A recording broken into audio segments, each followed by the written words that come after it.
Hello guys, চলে এসেছি আরেকটা নতুন রান্নার ভিডিও নিয়ে। তো আজকের রান্নাটা আমি করব না, কে করবে সবই দেখতে পারবে। তো প্রথমেই বলি, তোমরা কেমন আছো? আমি কিন্তু খুব ভালো আছি। আর আজকের কি রান্না হতে চলেছে বুঝতেই পারছো। এখানে রয়েছে মাটনটা আমি টক দই, আদা রসুনের পেস্ট, পেঁয়াজের পেস্ট, শুকনো লঙ্কার গুঁড়ো, হলুদ গুঁড়ো, ধনে গুঁড়ো, জিরে গুঁড়ো দিয়ে ম্যারিনেট করে রেখেছি। তারপর আস্তে আস্তে প্রিপারেশন শুরু হচ্ছে, তো দেখতে থাকো। আর এই যে আলু ভাজাভাজি স্টার্ট হয়ে গেছে। আর আজকে কি মনে হচ্ছে আমি কিন্তু রান্না করছি না, প্রথমেই বলে দিয়েছি। তো কে রান্না করছে দাঁড়াও, সবই দেখতে পারবে। আগে দেখতে থাকো রান্নাটা কিভাবে করছে। তো আলুগুলো প্রথমে ভেজে নিল লাল লাল করে। আর যে রান্না করছে সে না বুঝতে পারিনি, প্রথমে গোটা গরম মশলাগুলো দিয়ে দিয়েছে, তেজপাতাটাও দিয়ে দিয়েছিল। যাই হোক, ভুল তো মানুষ মাত্রেই হয়। সে যে রান্না করে দিচ্ছে আমাকে, এটাই অনেক বড় উপকার। এই যে কে রান্না করছে বলো তো? আমার হাজবেন্ড। হ্যাঁ, আজকে বর বললো সেই রান্না করবে মাটনটা। তো আমারও এইসব জিনিস কি কেউ হাতছাড়া করে? একটু যদি রেস্ট পাওয়া যায়। তো যাই হোক, সব কিছু হাতের সামনে জোগাড় করে দিয়েছি, ও খালি রান্নাটা করলো। তো এই যে তেলে সাদা জিরে, তেজপাতা, শুকনো লঙ্কা ফোড়ন দিয়ে নিল। গোটা গরম মশলা তো প্রথমেই বললাম আগে দিয়ে নিয়েছিল। আর এবার দিয়ে দিল হলো পেঁয়াজ কুচি। তো পেঁয়াজ কুচিটা দিয়ে নিচ্ছে, এই যে ভালো করে এবার ভাজা ভাজা করে নেবে। আর ভাজা ভাজাটা করে নেবার পর দেখো, কী আর বলবো, পুরুষ মানুষের রান্না বুঝতেই তো পারছো। তো এই যে রান্নাটা করছে ও, হঠাৎ নিজে দিয়েই বললো আজকে রান্না করবে। তো পেঁয়াজটা ভেজে নিচ্ছে।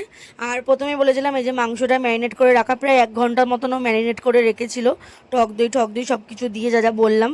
তো ও রান্না করছে আর আমি ক্যামেরা করছি, কি আর করব, পাশে দাঁড়িয়ে দাঁড়িয়ে ভিডিও করছি। এই যে মাংসগুলো এবার দিয়ে নিল, আগে পেঁয়াজটা ভেজে নিল, তারপরে মাংসগুলো দিয়ে নিল, মশলাটাও দিয়ে নেবে। এবার ভালো মতন ও কষবে। কি পরিমাণ যে কষিয়েছে আমি দাঁড়িয়ে দাঁড়িয়ে দেখছিলাম, আর ভাবছিলাম এতটা ধৈর্য নিয়ে ও কী করে রান্না করছে। যাই হোক, আমি তো হলে প্রেশার কুকারে দিয়েই সিটি দিয়ে করে নিতাম। যাই হোক, আমার রান্না আলাদা আর ওর রান্না আলাদা। এই যে ভালো করে এবার কষাবে, দেখো এই যে নাড়ানো স্টার্ট হলো, এবারও কষিয়ে নেবে। তো কষাকষি শুরু করেছে, আর আমিও ভিডিও ক্যামেরা নিয়ে দাঁড়িয়ে রয়েছি। আর আমি খুব লাকি মনে করি যে এরকম একটা হাজব্যান্ড পেয়েছি। শো অফ করছি না, ন্যাকামিও করছি না, বাট ভালো লাগে মাঝে মাঝে এরকম একটু কেউ রান্নাবান্না করলে বেশ ভালোই লাগে। আর যাই হোক, এখানে সানরাইজের এই মটন মশলাটা ইউজ করেছে ও। আমরা মোটামুটি সানরাইজের মশলাই ইউজ করি, অন্য কোনো বাইরের মশলা ইউজ করি না। তো এই যে সানরাইজের মশলা ইউজ করার পরে মিক্সিতে ভালো করে যে মশলাটা ছিল ওটা জল দিয়ে নাড়িয়ে ওটাও দিয়ে দিল, যাতে ভালো করে একবারে কষানো হয়ে যায়। আর হঠাৎ করেই নিয়ে চলে এসছে মাটনটা। আর আমি বলেছিলাম যে তুমি যখন এই সময় মটন নিয়ে এসছো আমি রান্না করতে পারবো না, তখন বললো তোমাকে রান্না করতে হবে না, আমিই রান্না করবো বলে এনেছি। তো এই যে ভালো করে ঢাকা দিয়ে কষিয়ে নিয়েছে। আর বিশ্বাস করো, আমরা খেয়েছিলাম, দারুণ হয়েছিল টেস্টটা। বা বেশি খাটনিও না, দেখলাম সিম্পলের মধ্যেই রান্নাটা করলো।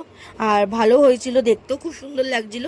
এই যে আলুগুলো দিয়ে নিচ্ছিল, আমি আসলে ছেলেকে পড়াচ্ছিলাম, তার ফাঁকে ফাঁকে এসে একটু ক্যামেরা করছিলাম, তাই পুরোপুরি ঠিকঠাক ভিডিওটা ক্যাপচার করতে পারিনি, যেটুকু পেরেছি যেটুকু করেছি। আর এই যে ভালো করে এবার আলু দিয়ে মশলা মাংস সব নাড়িয়ে কষিয়ে নিচ্ছে, যাতে আলুটাও সেদ্ধ হয়ে যায়, মাংসটাও সেদ্ধ হয়ে যায়। ও কিন্তু পুরো মাংসটা কড়াতেই করেছে। আর বিশ্বাস করো, মাংসটা প্রচুর পরিমাণে সিদ্ধও হয়েছিল, মানে একদম পারফেক্ট, প্রেশার কুকারেও দিতে লাগেনি। যাই হোক, এই যে মাংসের কালার, ও আস্তে আস্তে জল দিয়ে এবার মাংসটা কষিয়ে নেবে, যাতে কষানোও হয় আর সেদ্ধটাও হয়। তো যাই হোক, এই যে মাংস মোটামুটি রেডি। আর আমিও ক্যামেরা করতে করতে চলে যাচ্ছি বারবার করে, যাই জন্য রেগেও যাচ্ছিলো আমার ওপর। যাই হোক, এই যে জল দিয়ে নিচ্ছে, এবার আর ভিডিও করতে পারিনি। লাস্ট লুকটা দেখে নাও, ভালো লাগলে অবশ্যই লাইক করো। এটা হলো ফাইনাল লুকটা।